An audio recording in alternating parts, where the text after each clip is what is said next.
Hello, ഞാനൊരു കാര്യം പറയാമെന്ന് വെച്ചാൽ ഇപ്പം എൻ്റെ പ്രായത്തിലുള്ളവരൊക്കെ ആണെന്ന് വെച്ചാൽ നിങ്ങൾക്ക് അനുഭവം ഉണ്ടാവും. ഞാൻ പണ്ട് സ്കൂളിൽ പഠിക്കുന്ന സമയത്ത്, അതായത് ഇപ്പോൾ ഒരു 10-25 കൊല്ലം മുന്നത്തെ ഒരു കാര്യമാണ്. ഞാൻ സ്കൂളിൽ നിന്ന് അന്ന് പരീക്ഷ എന്താ പറയുക, ചെറിയ ക്ലാസ്സിലെ കുട്ടികൾക്കൊക്കെ ഉച്ച വരെ പരീക്ഷ ഉണ്ടാവുള്ളൂ. അപ്പോൾ ഞാൻ പരീക്ഷ കഴിഞ്ഞിട്ട്, അപ്പോൾ അധികം പിള്ളേരൊന്നുമില്ല, ഞാൻ നേരത്തെ ബസ്സിൽ കയറി ഞങ്ങളുടെ വീട്ടിലേക്ക് വരിക. അപ്പോൾ എന്താ സംഭവം എന്ന് വെച്ചാൽ ഞങ്ങളുടെ റൂട്ട് ഓടുന്ന ബസ്സിൽ അധികം തിരക്കൊന്നും ഉണ്ടാവില്ല, ഒട്ടും തന്നെ തിരക്കുണ്ടാവില്ല. ആകെ അരമണിക്കൂർ ഇടവിട്ട ഒരു ബസ്സുള്ളൂ, ബസ്സിൽ തിരക്കൊന്നും ഉണ്ടാവില്ല. അപ്പോൾ ഞാൻ നോക്കുമ്പോൾ എന്താണെന്ന് വെച്ചാൽ ഞങ്ങളുടെ അവിടുത്തെ പഞ്ചായത്തിൻ്റെ സ്റ്റോപ്പിൽ നിന്ന് ഒരു വല്യമ്മ ഒരു ആടിനെയും കൊണ്ട് ബസ്സിൽ കയറി.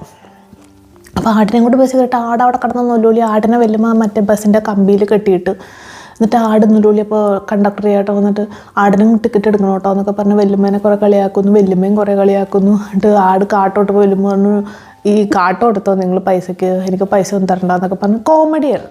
അപ്പോൾ ഞാൻ വീട്ടിൽ ചെന്നിട്ട് അമ്മച്ചേനോട് ചോദിച്ചു, അമ്മച്ചി ഇത് എവിടെ നിന്ന് ഈ ആടിനെ കിട്ടണേ എന്ന് ചോദിച്ചു. അപ്പോൾ അമ്മച്ചി പറഞ്ഞു പഞ്ചായത്തിൽ നിന്ന് നടക്കണ ആടാന്ന് പറഞ്ഞു.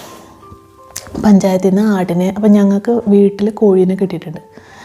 അപ്പോൾ അമ്മച്ചി പറഞ്ഞു, നമുക്കൊക്കെ 1-2 കോഴിനെയൊക്കെ കിട്ടുള്ളൂ, പിടിപ്പുള്ള ആൾക്കാർക്ക് കുറേ കോഴിനെയൊക്കെ കിട്ടുന്നു. അത് കഴിഞ്ഞ് പഞ്ചായത്ത് ഇലക്ഷൻ വന്നു കഴിഞ്ഞപ്പോൾ അമ്മച്ചി പറഞ്ഞു, അവർക്ക് കൊടുത്തരുത്, അവർക്ക് വോട്ട് ചെയ്യരുത്, കാരണം അവർ നമുക്ക് കോഴിനെ തരില്ല, വേറെ ആൾക്കാർക്കാണ് കോഴിനെ കൊടുക്കുള്ളൂ എന്ന് പറഞ്ഞു. അപ്പം ഞാൻ അന്ന് ചോദിച്ചു, ഈ കോഴീനെ കൊടുക്കണം വെച്ചിട്ടാണോ ഇലക്ഷൻ, അതായത് വോട്ട് ചെയ്യുക എന്ന് ചോദിച്ചു. അത് കഴിഞ്ഞ് അതൊക്കെ അങ്ങ് പോയി. ഇപ്പോഴും എനിക്കറിയില്ല കേട്ടോ, ഇപ്പോൾ കോഴിനെ കൊടുക്കണ്ടോ ആടിനെ കൊടുക്കണ്ടോ എന്ന് ഇപ്പം എനിക്കറിയാൻ പാടില്ല.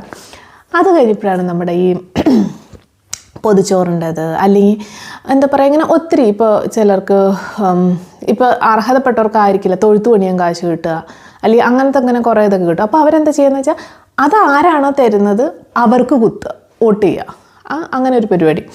അപ്പോൾ ഞാൻ ഓർത്തു, നമ്മുടെ നാട് എന്തുകൊണ്ടാണ് ഇങ്ങനെ ഇപ്പോഴും ഈ 3-4 ലോക ഡെവലപ്പിംഗ് കൺട്രി, വികസ്വര രാജ്യമാണെന്ന് പറയുന്നു, പക്ഷെ നമ്മൾ വികസിച്ചുകൊണ്ടിരിക്കുകയാണ്. എന്നാണ് അതിനൊരു അന്ത്യമൊന്ന് വികസിത രാജ്യങ്ങളിലേക്ക് കയറണമെന്ന് എനിക്കറിയാൻ പാടില്ല, എനിക്ക് അത്രയ്ക്കുള്ള ബോധം ഇതൊന്നും ഇല്ല.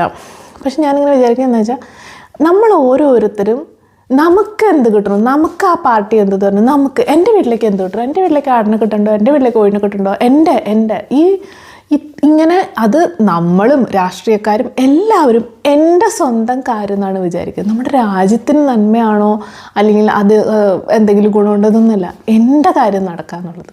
എനിക്ക് തോന്നുന്നു ഇത് മാറിയാലായിരിക്കും നമ്മുടെ രാജ്യം നന്നാവുള്ളൂ അല്ലേ. നിങ്ങളുടെ അഭിപ്രായം ഒന്ന് കമൻറ്റ് ചെയ്യണേ. എനിക്കങ്ങനെ തോന്നി, അങ്ങനെ ഞാൻ പറഞ്ഞ കേട്ടോ. Thanks for watching.